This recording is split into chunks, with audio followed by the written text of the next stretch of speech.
Hey guys, we'll get started in just a second.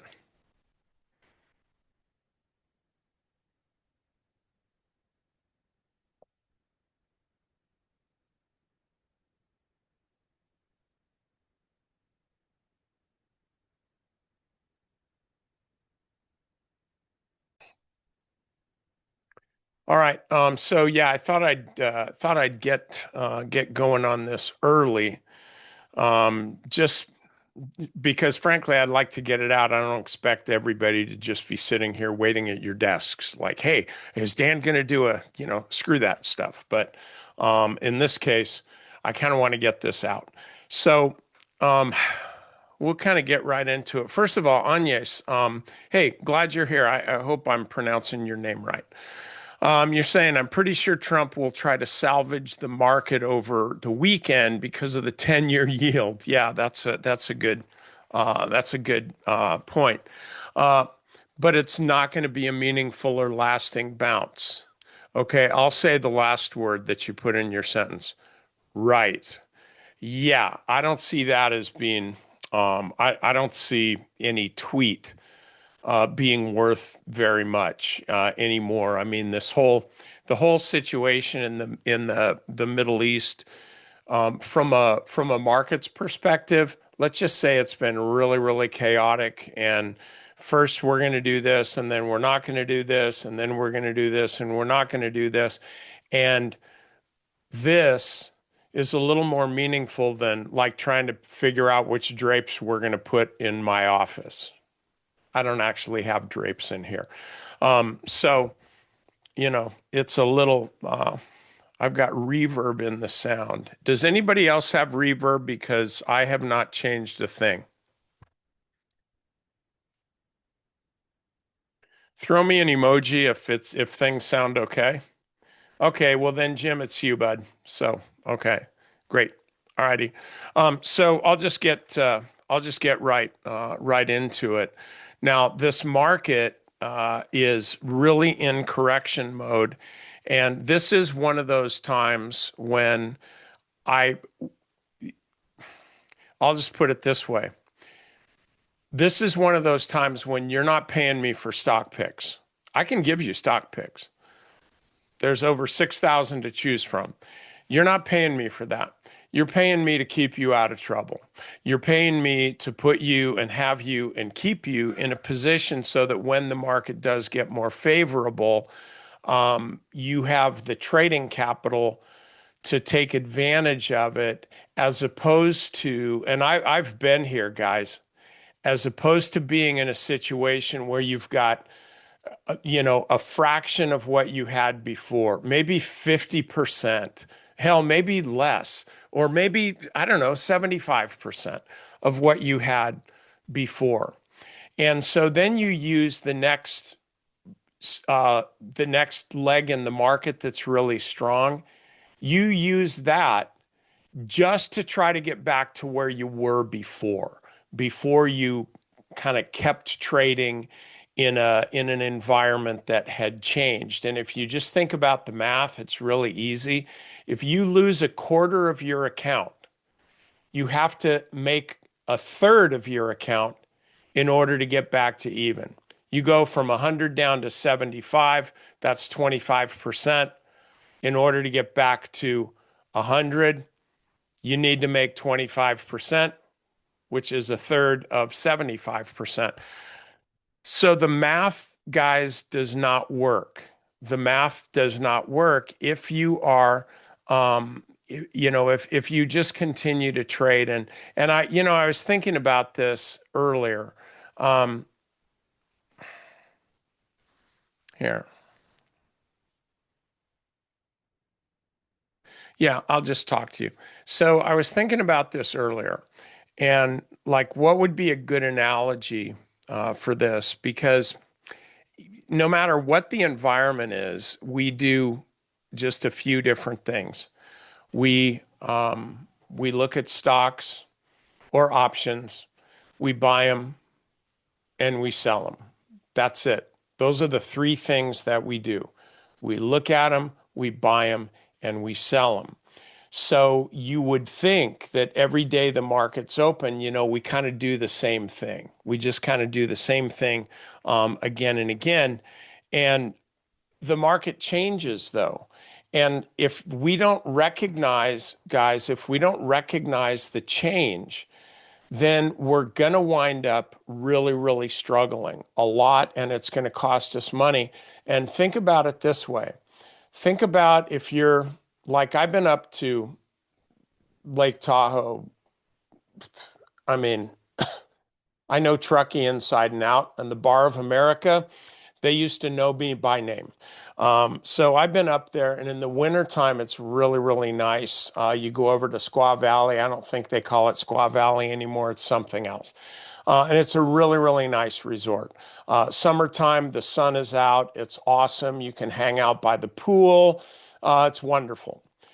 So let's say you really like that place. So you go out in July, maybe August, and the temperature gets into the 90s. You're hanging out, having an awesome time.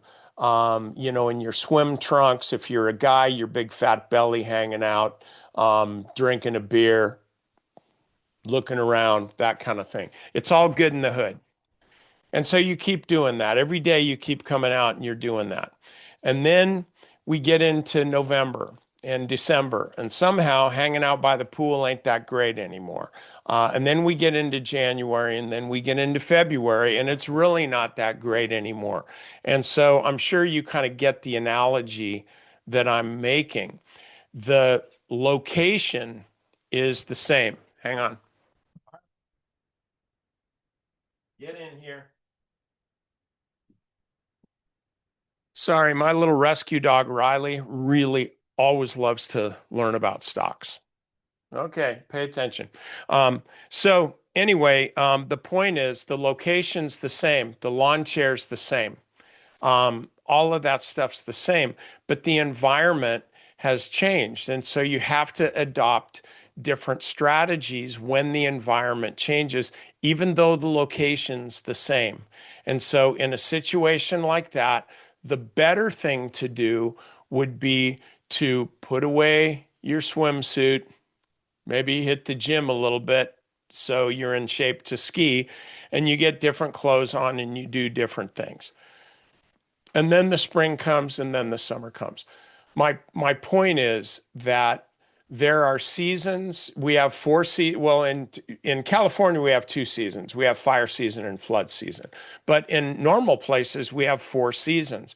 In the market there are many seasons as well. And so we have to understand where we are and treat it all in the same way. And the same way means we're working to grow our account. And it's going to go up, it's going to go down. But we want it to go up here and go down there, and then up here and go down there. So, but that is our aim to do that. And we have to be able to modify our behavior with changes that come in the market. Guys, that's super, super important. Are you kind of getting my drift on this? And also, with respect to that, you have to get it through your head that the hardest part of trading is not the buying and the selling. It's everything else. It's everything else. That's where the difficulty comes in because it's all in here. Once it goes down to the mouse, it's not hard at all. But you have to have a strategy in mind, and part of that strategy has to be sitting out. It has to involve sitting out, because if you don't, what's going to happen is the market gets more volatile and stocks keep going down more and more. You're going like, okay, no, I can't this has to be the bottom here. No, it has to be the bottom here. And each time You buy it at what you think is the bottom. Maybe it's an even figure, like $200 or $60 or something like that. Few people would say, oh, it's 83.50. That's where the bottom is. So you're picking these even numbers to look for the bottom, and then that's where you buy. And then sure enough, the downtrend reasserts itself. You wind up taking a small loss, and then you do it again. And then you do it again. And before long, what happens is, and you typically only realize it later after it's too late, what happens is you've morphed into revenge trading. You've morphed into this situation where, by God, I've been buying NVIDIA and I've been losing my butt all the way down, and I'm not going to take that anymore. So I'm just going to keep, I know I'll get it right eventually. And you don't want to do that, guys. You have to have a certain, like I talk about in my smart process. It's the S, it's the setup, or it's the strategy, the setup, and then the trigger, But it all starts with the strategy. And so when the market changes, your strategy has to change. And a key part of that is, hey man, I'm just in cash. I'm just in cash. And when you think about that, let's say okay, the S&P's down. We'll get to the charts in a sec. Okay, the S&P's down 1.3. The Nasdaq's down 1.6. Right now, the cash part of your account is outperforming the broader market. That's kind of a good thing. And in fact, if you had just stayed in cash this whole year, you would be up 8% versus the person who went for diversification and just bought the Qs, just bought the NASDAQ 100. Okay, so I mean that's just simple math. So anyway, so that's that, and we'll get to the fact. I'll go to the charts now, guys.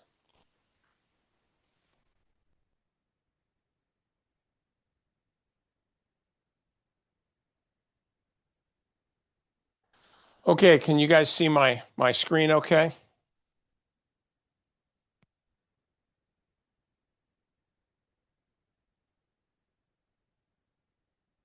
Cool. All righty. So, and by the way, just to so you know, for you hyperactive people, I'm not going to give you a stock to buy. Okay. I'm not. Spoiler alert. Not going to get there. So if you're saying I'm just going to hang in there till Dan tells me what to buy or what to do, guess what? I've already done that. Okay. So we got stocks to cover. But for the most part, baby, this is it. You got the best of me. Here's the rest of me. So if you look here at the Nasdaq, I've seen this. I've seen this before, more times than I want to remember. But it really is helpful to have been through this. This here is different than this. Like this was a big, sharp sell off. This was a big, sharp sell off. And you'll notice, like these came in a V, like big move up and then wham, down. Big move up here, wham, down. Here, this is not that. This is the topping pattern. Okay, there's an old saying. I don't know if it's an old one, but I've been using it for a long time, so it should be old. That tops are processes and bottoms are events. Events like this. And that's not always the case, by the way. A lot of times bottoms, and I think I'm really just talking about the overall market, not an individual stock. Individual stocks, trust me, bottoms are bases, they're processes. But in the market, we'll get these V bottoms, but the quote event only happens at the crescendo when people get more and more and more freaked out and more and more freaked out. And oh my God, it's going to zero. And then the market goes, well, no, I'm not. And it leaves you behind. Okay, this isn't that.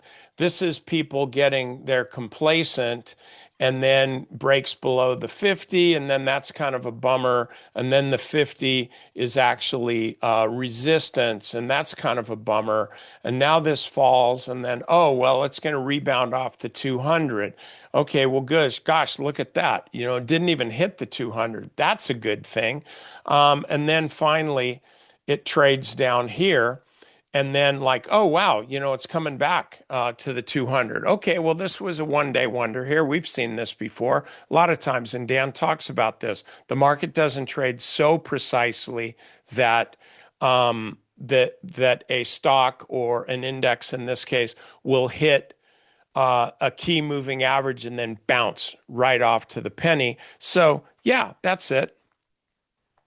Oh, now we're going to go back up. And by the way, look what happened here at the 50. Same thing, like a gap down, didn't even last the day there. And then our next move up was 7%.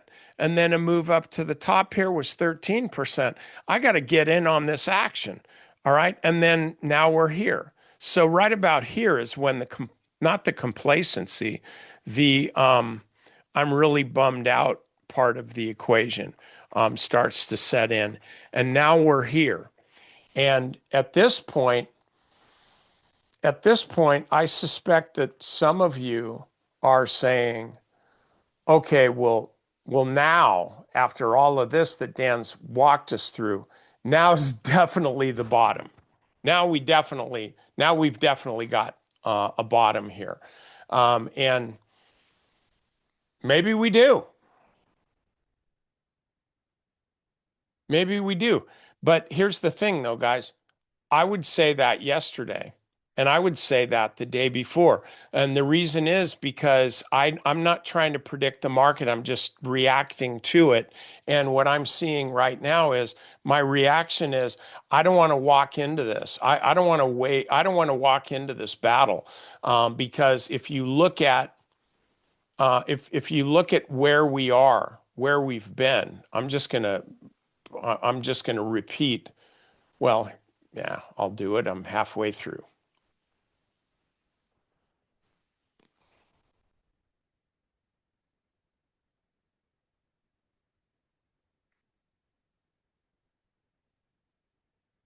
This red is everything that needs to be climbed through. All of this selling needs to be chewed through before this can really get up, that before we can really get back on track. And I can't recall having seen this kind of thing, not when it's penetrated the 200-day moving average. Maybe it has in my trading lifetime, which goes back 30 years. I may be forgetting about something. And trust me, man, there's a lot of periods I would love to forget about. Um, but but the point is, when there's this much technical damage, it's going to take a while to recover. It totally will. It will definitely take a while to recover. And so you got to be aware of that. And here's the thing, this is really easy. Just give it a while. Just give it a while. Okay. So one thing, I got to look at one thing and I'll get back to it. Okay, cool. Okay. So I want to look at all of the Magnificent Seven, as I'm starting to say. And one thing, I think that there's one of two kind of emotions or just kind of underlying feelings that you have right now. One would be total, almost smug satisfaction, maybe a little bit of impatience, but satisfaction because you don't have any positions or very few, and the ones that you do are working. You don't have any that aren't working. You're not seeing anything that you want to get into. So you have a lot of cash.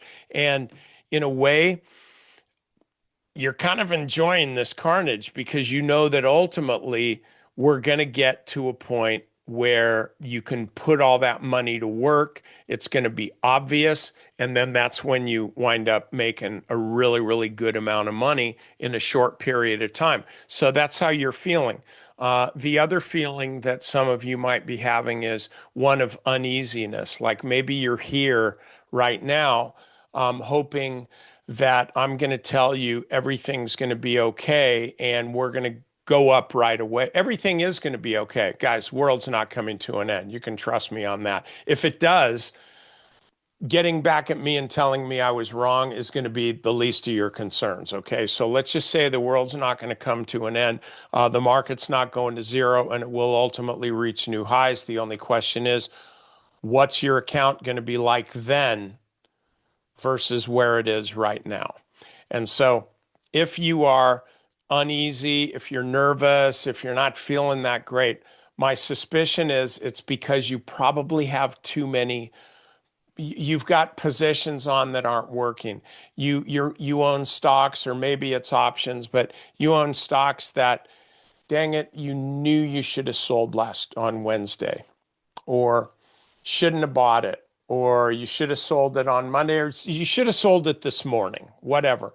But you're owning stocks. You have at least one stock that's really kind of causing you heartburn.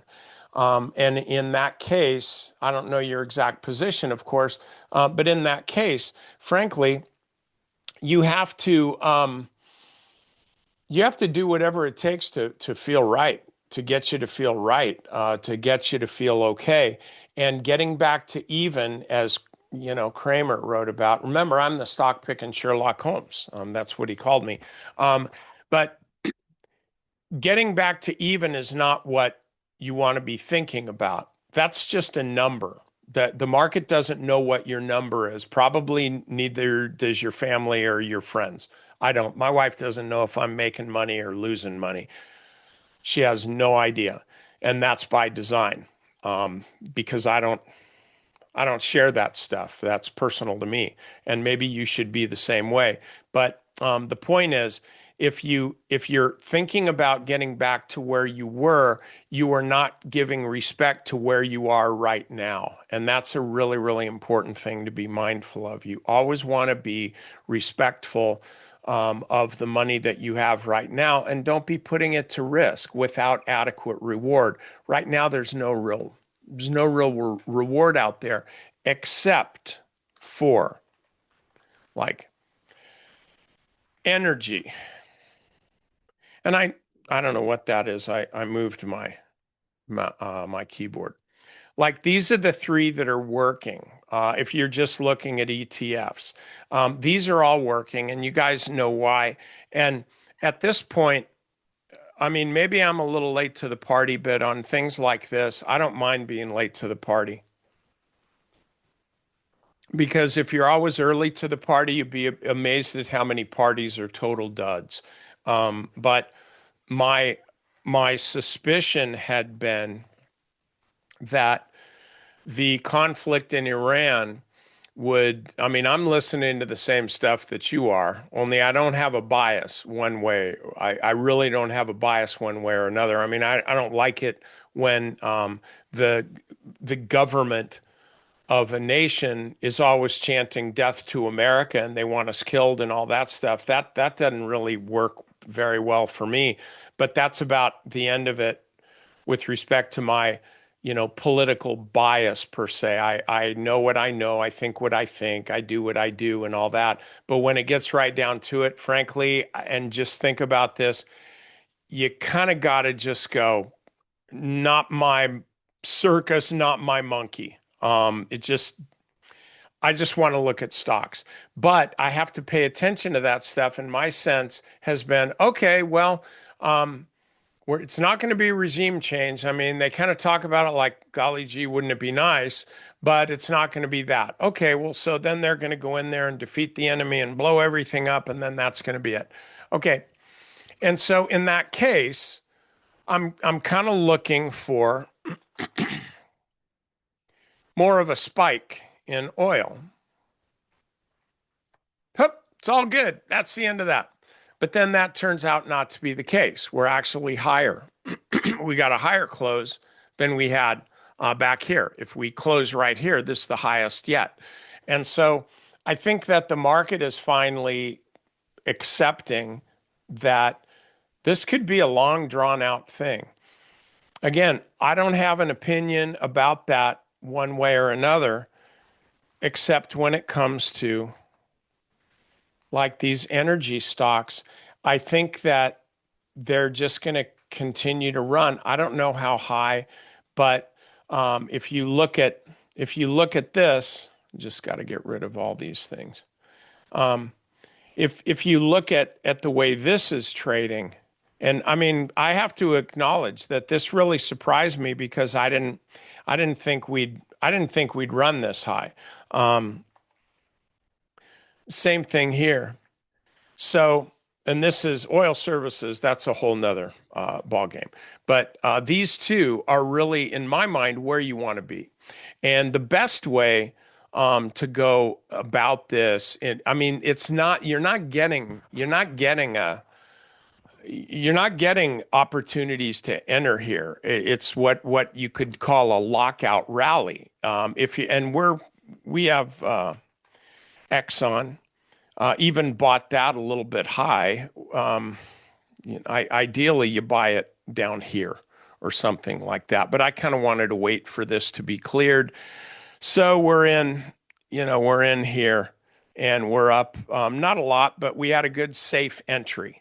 And so now I've raised the stop here to break even. And so I think this is going to be a good one. So like if your stop is here right now, you have literally zero risk.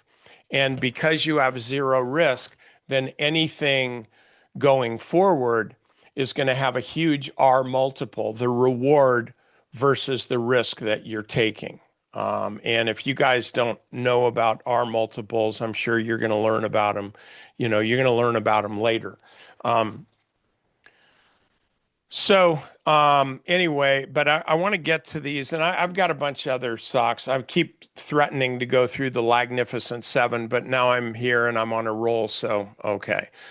So if you just look at the XLE, we've got 23 on the watch list, and all but two of them are, well, we've got this, which doesn't count. Like, I think that's Toronto, and Toronto doesn't count. And so we just have two stocks here in the XLE that are down, and this one is on a total tear. So it's kind of like it deserves to be down. But even if it holds right here, we've got a higher intraday high, higher intraday low. And then on TPL, this is the one stock in all of them that I would look at and say, it's already made this move. Very dangerous here. It could work, but probably not. But the real takeaway here is look at all these stocks. No, this, by the way, if a stock, in light of what's been happening, if a stock doesn't look like this, if it looks like this, it's not like everybody's missed it and you've discovered the hidden gem here. If you've got a stock that looks like this in a sector that looks like this, or like this, or like this, you don't want to be farting around with that. You want stuff like this. No. Yo. Okay, no. Yes. So you want to be looking for stocks like this. If you want to put money to work, at least put it to work in the right. Don't say like, oh, Meta has hit a bottom. It is. It hit one yesterday and the day before that and the day before that, but it keeps slapping its butt and keeps hitting more and more bottoms. So we don't want to be there. But if you are looking for stocks to own, these are the ones to do it. I've got the 8-day EMA. That's just kind of what I use. A lot of people do. You can, if you want to, watch this. It gives you a little more room. The challenge, though, is on a stock that's trending higher like this, the little more room that you have can really keep you from being able to get in. But I'm going to keep it to the 10 just because. Okay, so we've got this. The one time to be buying this is when it pulls back, like basically just like this, where you look at this and go, oh, this is my buying opportunity here. But you know what? The market just closed. I see this. So you know what? I'm going to buy it tomorrow. And my stop, like you're making this plan before you do anything. You're saying my stop is going to be the lows 225.92. So I'll tell you what I'm going to do here.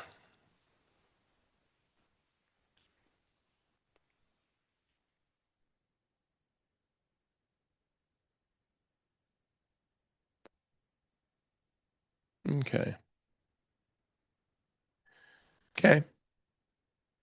My stop's going to barely be below today's intraday low here, but I'm not going to buy it unless it opens or at least not doesn't have to open, but I'm not going to buy it unless it is above today, meaning this day here, quote, yesterday's opening price of 227.62. Now, I forget what the rest of this chart, I know it goes up, but I forget what the rest of this chart looks like.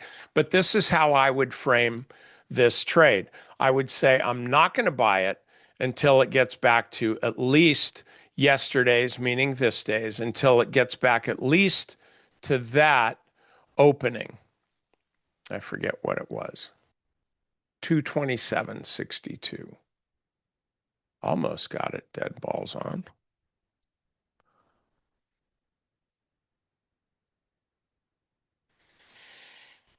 Okay, so if I'm doing it this way, like guys, this is a pretty low risk entry. I've just defined it. I'm not going to buy it unless it's above and there could be you'd have to see how it's trading. I mean, this is a pretty simple rule. But I'm not going to buy it unless it's above this open. And once I do buy it, my stop is going to be just below this intraday low. It's a really low risk in order to get in on a stock that's running higher. And because it's such a low risk, I mean, guys, it's infinitesimal infinitesimally low. Because of that, you can feel confident in getting in here. Okay, well, all right. Well, so this is working out pretty well. But you get my point. I'm hoping anyway. This is a really good way to get into a trade that's just crushing it. And by the way, even if you said, okay, screw it, let's do it, I'm still buying it at 240. It's up even more. So volume's tapering off a bit. You got to be careful. I'm not saying buy Marathon Pete. I'm just suggesting how you can make these trades like this on these pullbacks. Kind of a similar situation would be here. The stocks hit the 8 here, excuse me, the 10, came back, rallied above it. And so what are you doing? And this is basically a day trade.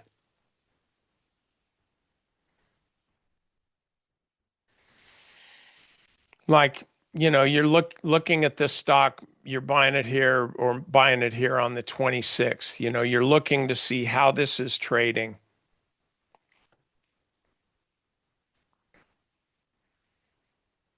And you can kind of get a better sense of what's going on. Like you got to be using different time frames.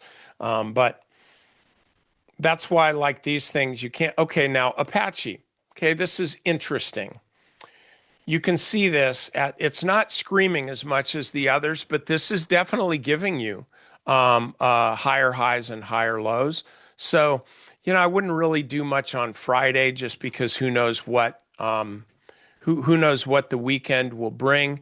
And if there are boots on the ground, and I saw in the Babylon Bee today, it said that the military has been issued Crocs so that the administration can stick to their pledge that no boots will be on the ground.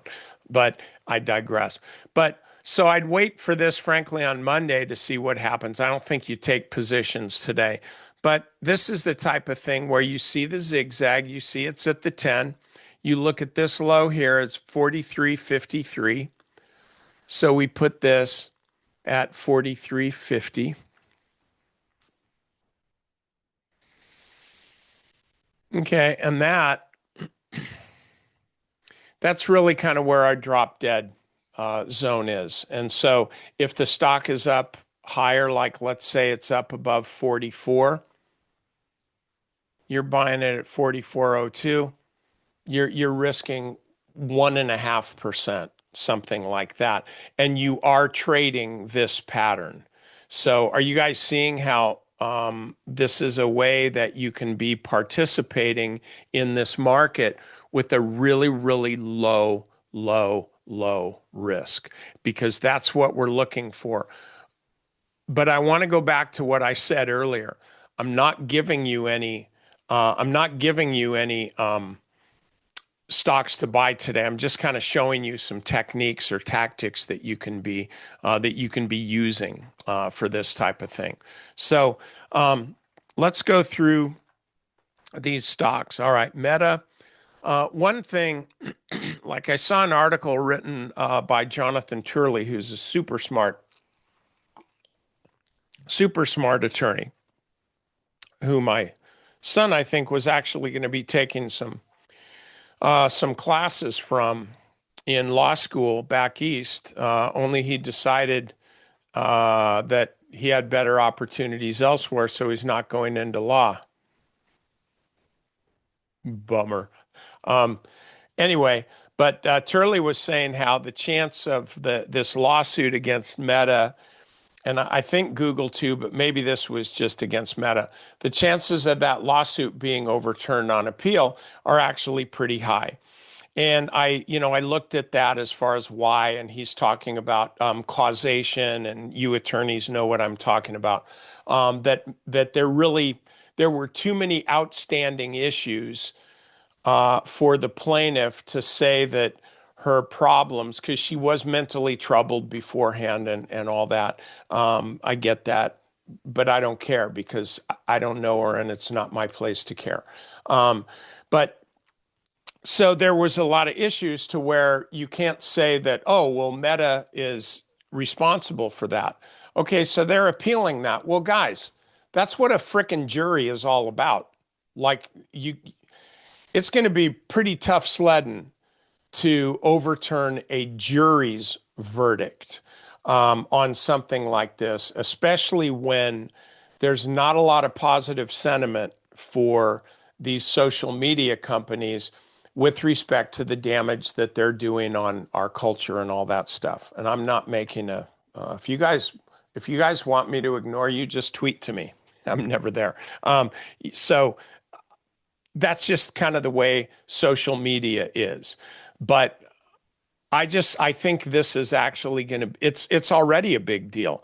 And the consensus among some is, well, yeah, but because of that appeal, we're not going to really know where all that goes for a long time, maybe for years. Well, I know where it goes. I know where it's going. It's right down into the crapper here. And so we don't know when Meta's going to find a bottom, but I know it ain't 520. And I know it ain't 500. This thing's going to go. My bet is this can go 300. This thing literally, I think this has a four handle on it anyway. It's going to take a while, but that's what I think. I think this thing can ultimately drop to 400 and still be this huge, massive company. That's the way it goes. So Meta, no.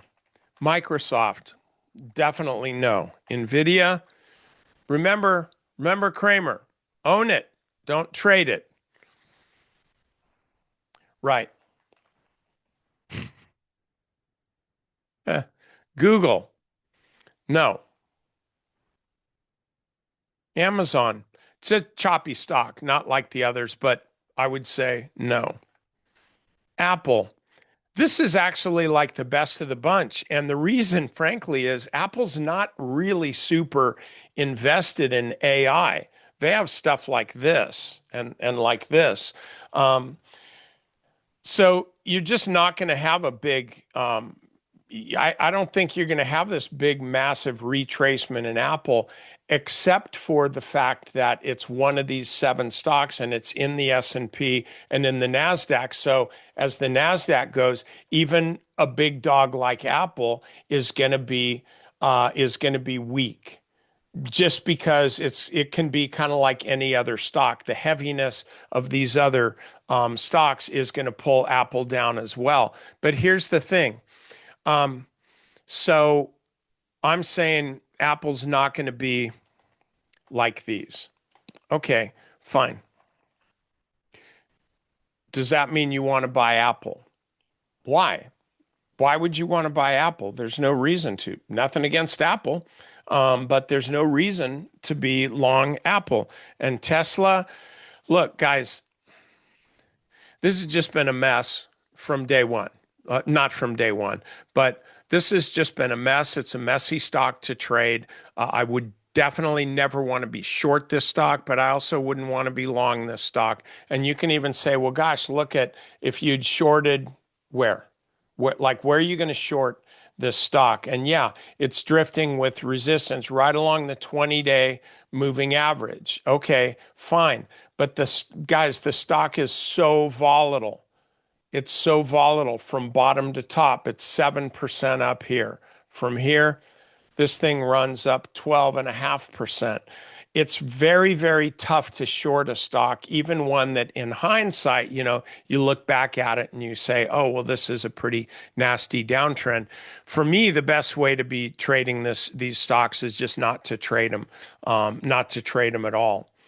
So a couple other things I wanted to show you, and then I'll get to some few kind of special situations. ITA. You'd think aerospace and defense would be really, really rocking. And, it kind of has this year. And then we get the whole Iran thing. But generally speaking, this has not been, well, not generally speaking, specifically speaking, this hasn't been a good thing here. Some of them, there's some exceptions, of course, but like BWX Tech, this is one that continues to try to break out. And this is the way these breakouts have been working lately, guys, which gives us an indication that this is a heavy, heavy market. Is you'll get a nice breakout, and it's on pretty good volume here, pretty high volume relative to all this stuff, above average. And then the very next day, it gaps down and doesn't recover.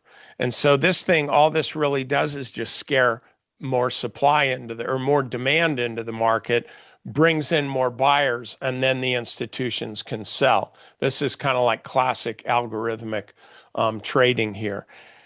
And then on a low volume stock. And then we've got like Curtiss-Wright, which is just below the 50-day moving average. But even if this runs back up, guys, it's still in this box here.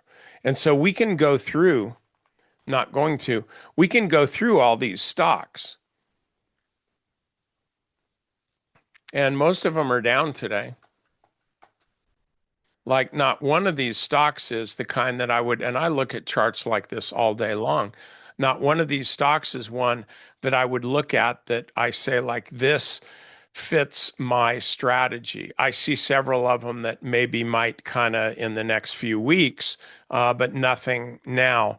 And so this is the kind of thing when you're doing this, if you're just scrolling through stocks, don't be determined to see something that really isn't there. You don't want to substitute hope and optimism for objective thinking. You have to be objective about this. Now, as far as the active trade list, I mean, we have Exxon on, and then NextEra is just, this is actually a loss, not that much. But it's just still forming a base, and earnings aren't for a month. I wouldn't expect this to do much of anything for the next few weeks. I wouldn't buy it here. If you're long and you're getting tired of looking at it, which I get, then don't be long. It's really okay. The one that is working seems like consistently is Aruka. I just call it Orca. this is really, really working nicely. And I suggested setting the stop here at 41.90. And that's still kind of a far piece, 5% below where it is right now. But on a 36 entry and a 33.90 stop, if we get stopped out at 41.90, that's a 3R trade, meaning we made $1, we made $3 for every dollar that we risked. I'll take that all day long. Um, I'm hoping that we just continue to run higher. But so that's why I'm giving this a little bit, just a little bit of room. Okay, I'm going to get to some questions here, and then we'll call it a day. Anya, how did we get a V recovery last time? The reason we got a V recovery, I think you're probably talking about this. Think about the slope of the correction. I think this might have been, I don't know, was this the whole Liberation Day thing? Um, Free Willy here. Because when you get a big super sell off like this, then at some point what happens is that the most ardent bulls, the most stubborn bulls, the bulls with the most conviction finally throw in the towel. They're the ones that have been holding all the way down, and then because human emotions are human emotions, virtually at the same time, they all went like, screw it, I'm out. And then when there's nobody left to sell, that means all that money on the sideline starts rushing in because stocks will trade. There's always a bid and there's always an ask. And when the asks dry up, in other words, like nobody has any stock that they want to sell, suddenly the bids rush into the market. So here, this is a little different. Now, this could very well turn into a bigger crescendo. And I can pretty much guarantee you that if there's Marines with mud on the bottom of their boots, we're probably going to get a V bottom here because nobody wants that. Nobody wants that. So, but right now I don't really see a V bottom, but we definitely could. Um, so, and then with respect to XLE, the minute this is over, will this fall? Maybe, but here's the thing though. When this is over, like seriously, I don't even know what that means because I don't think, and I don't follow it that closely. I'm a headline reader these days. Um, I don't even think we know who's really in charge. And the only way that it could be like over would be is if somebody's in charge and they say, sure, get me to the desk and I'll sign all of we're all Democrats now, not the party, but we're all in democracy. We're big on democracy and capitalism. Please, all you people that we've been killing and maiming and torturing and all that, please be nice to us. We're sorry. That's not going to happen. And so I don't even seriously know what all this is over. I don't even know what this is going to look like. And I really don't think anybody else does either. So I'm not even going to offer any conjecture as far as what it looks like. I truly don't know. And so I'll say, seriously, your guess is as good as mine. I don't have any inside knowledge on that. And to be perfectly candid, I don't even really give it that much deep thought. Um, I'm 68 years old. I've seen a lot of this kind of stuff. Um, haven't really seen any of it end well. I haven't seen any of it end well.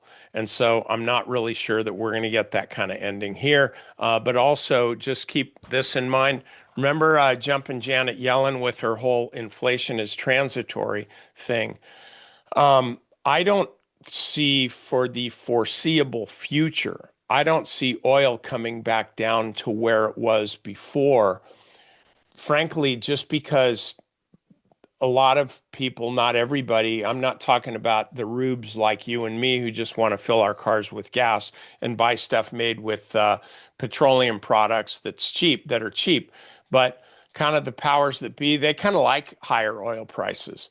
The economy likes lower oil prices, but I think we're going to have a heck of a time seeing oil get back down to where it was before, I'm sorry to say. So I do think we're going to be dealing with inflation for a while. So so the CNN indicator Vito was at an 11 before the open. Okay, that's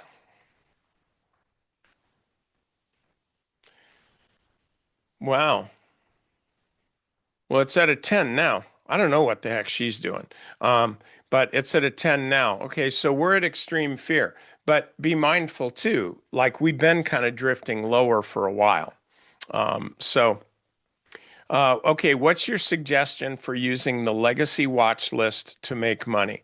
Okay, good. That's a really good question, Mitch. And here's your answer.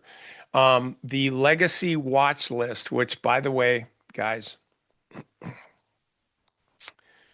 this is where you find it right here.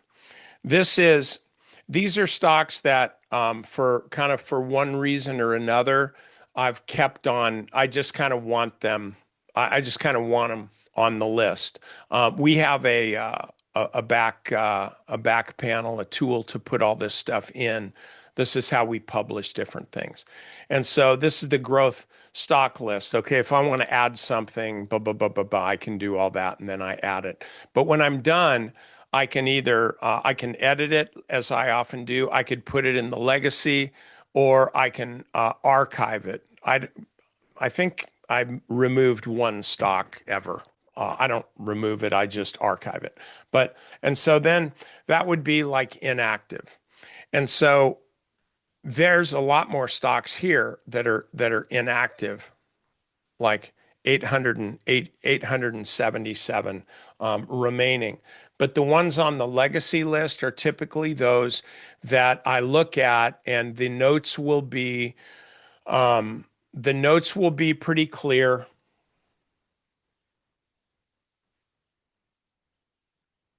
Stopped out again. There will be no third chance. Stock still in consolidation, but not worth owning now. Okay, so this was my last note for Vertiv, and so then I would look at the chart, and I'm going, hmm. Okay. It's in the right sector. Data center construction, I think that's a pretty good business to be in, better than software. And so this is definitely something I want to keep track of. I want it on my list here. And so the way you can quote make money on this list, let me get to the real thing. If this is your legacy watch list, you can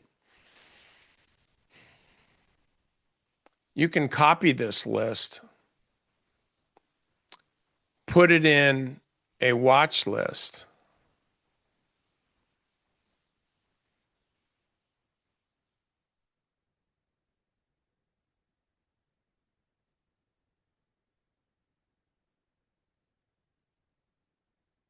Okay, and now you've got these stocks on the legacy list, and this isn't like buy them, but these are stocks that I just looked at and went, well, I definitely want to keep track of those. And so then you can just be going through them and like TTI, okay, well, that was a while ago.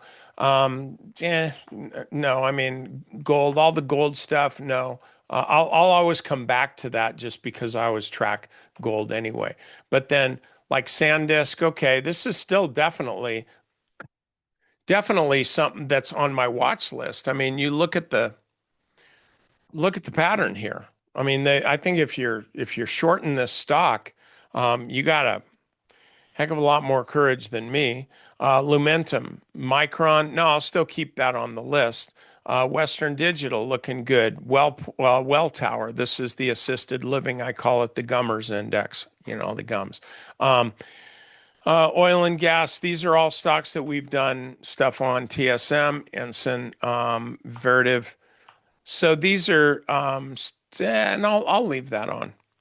So you can go through here and I'll take that off just because I kind of get a sense of what's happening. And so what I've done here, and I'll take this off too. So I've gone through this and I've got 16 stocks remaining. And so I would just be keeping track of those and looking at those. So anyway, so I hope that works for you.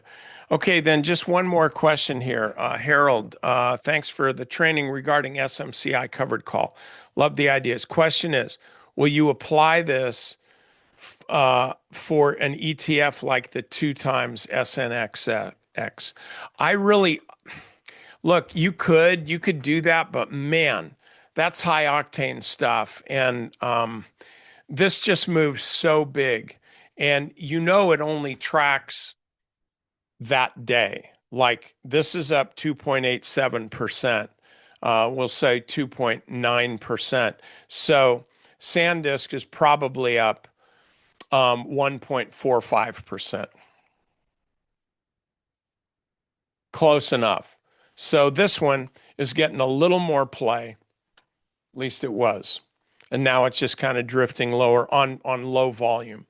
But the thing is, this is just for today. So to be using that strategy where you're writing a covered call or buying a covered stock, buy the stock, sell the call, and then if you want to sell the put underneath, you could wind up making a lot of money, but man, you can also get crushed. And I've done both. And so I wouldn't be doing that. I wouldn't be doing that here. So no, and SanDisk, is it okay to probe or no way? I think that this is at 610, right? Or 600 right here. Like this is support. This is what I would do because again, it's Friday.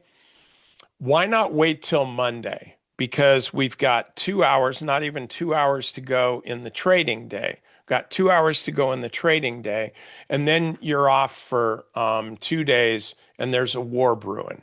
So I don't really see. I see an advantage if the stocks to come back up on Monday, but relative to the risk, I would kind of like to see what happens on Monday. But definitely look at 600 as a good. Definitely look at 600 as a good support level.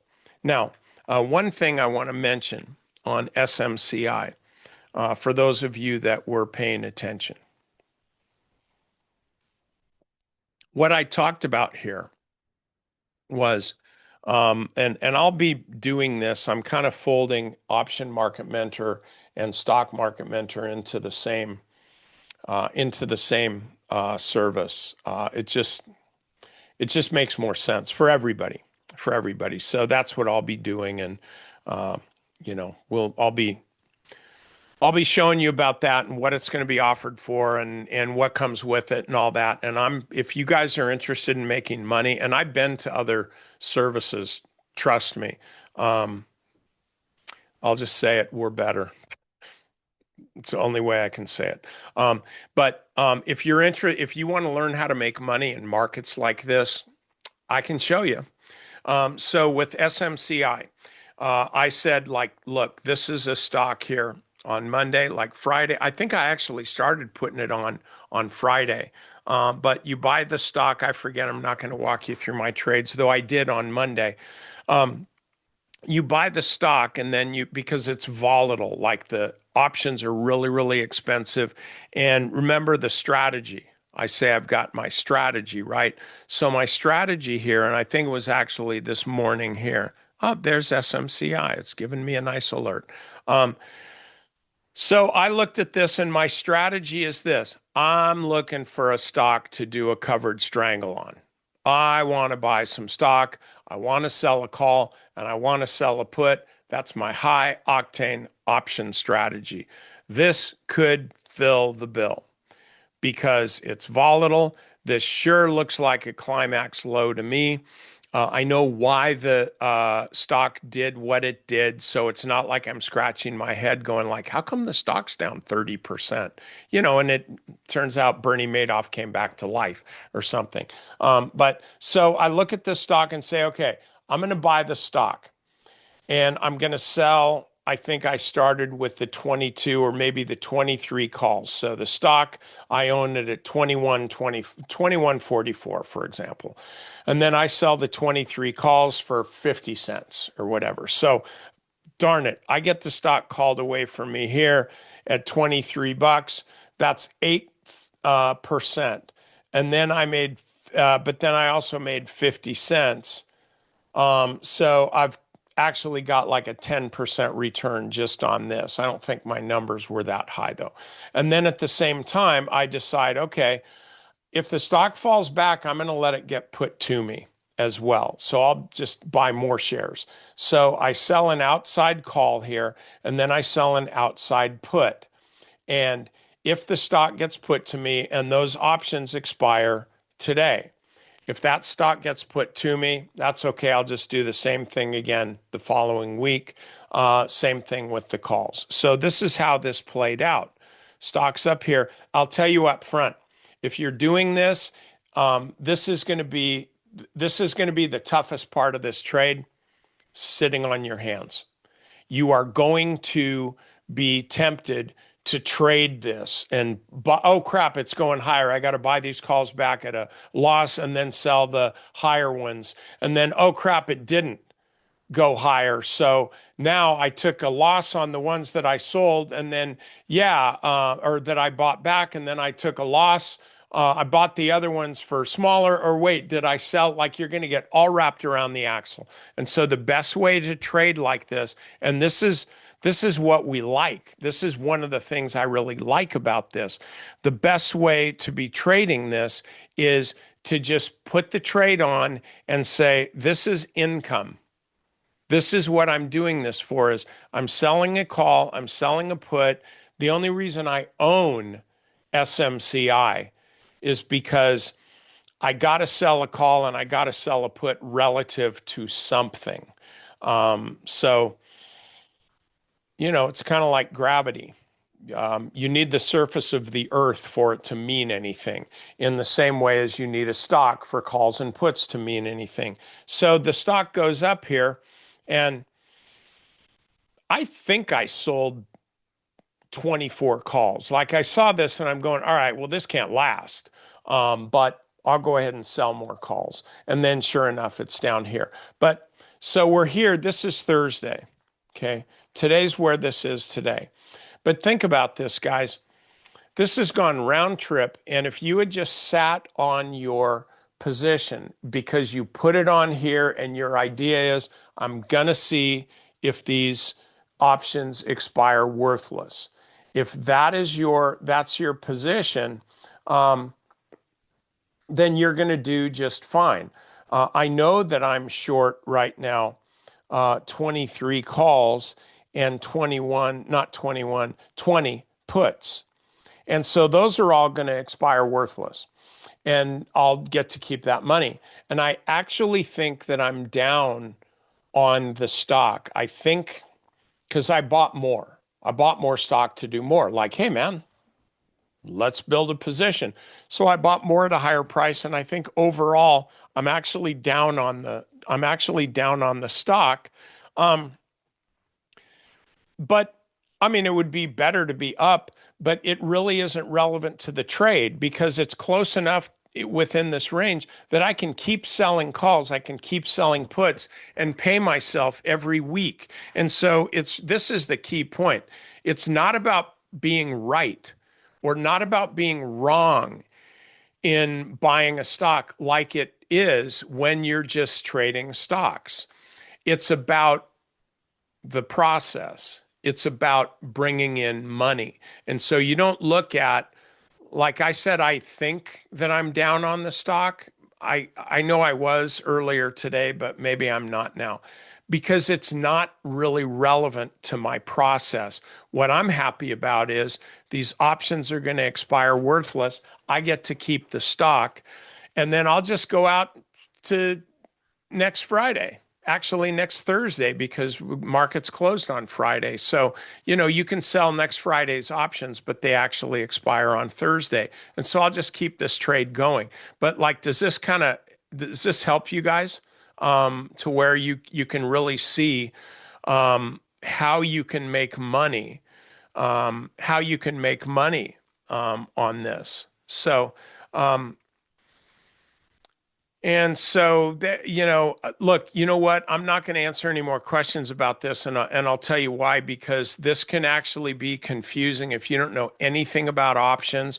What I'm telling you is, what I'm showing you is something that can be pretty confusing. And I remember when I first learned about options in this option class that cost way too much money, the guy was sitting next to was a really great guy. And he really wanted to kind of plow ahead, like go ahead. And he was really excited about this. And we'd be talking, he'd be going like, yeah, so then I could do this, and then I could buy a put, and then we could do this and that. And I'm thinking to myself, no, I think you sell a put. You don't buy a put. And you did sell a put in that particular strategy, but that's not the point. The point is when you're looking at options, if you're scratching your head, even for a moment, wondering whether you actually buy it or sell it, you are not ready. That is not the kind of question you want to be asking yourself, and I'll tell you why. Because if the trade goes against you, and sooner or later you're going to have one going against you, you're not going to know what to do because you don't know why. And so focus on learning this stuff. I'll be showing you guys, I'll be telling you guys more about it in the weeks and month or two to come. But I'll just tell you this, it's coming. It's coming. I'm bound and determined to do what I know I need to do in order to help our members, and I want to get a boatload of new ones too, in order to help you guys prosper in a market that's always changing. So as the market changes, I'm going to change with it too. So, okay, everybody good? Any other issues that we have? Okay. All right. Well, guys, listen, thanks for showing up. Now we got this deal done. We got this deal done early. I don't know how long I've been going on, but it's been a while. So I appreciate you very much. And listen, what's happening in the market now is going to be giving us great opportunities, but not today and not next week. So don't try to make something happen. Don't try to make something happen. Let it happen. Be ready to react. Like nobody gets to score a touchdown until they get the ball. If you don't get the ball, you can be dancing around in the end zone and this and that and doing your icky shuffle and your like the whole idiot teams running up in front of the cameras doing that stupid thing. But if the ball ain't there, you don't get no six. Okay. So let's just wait. We'll wait for this thing to play out. And that's when we make some money. All right. Okay, guys. I will see you all next time.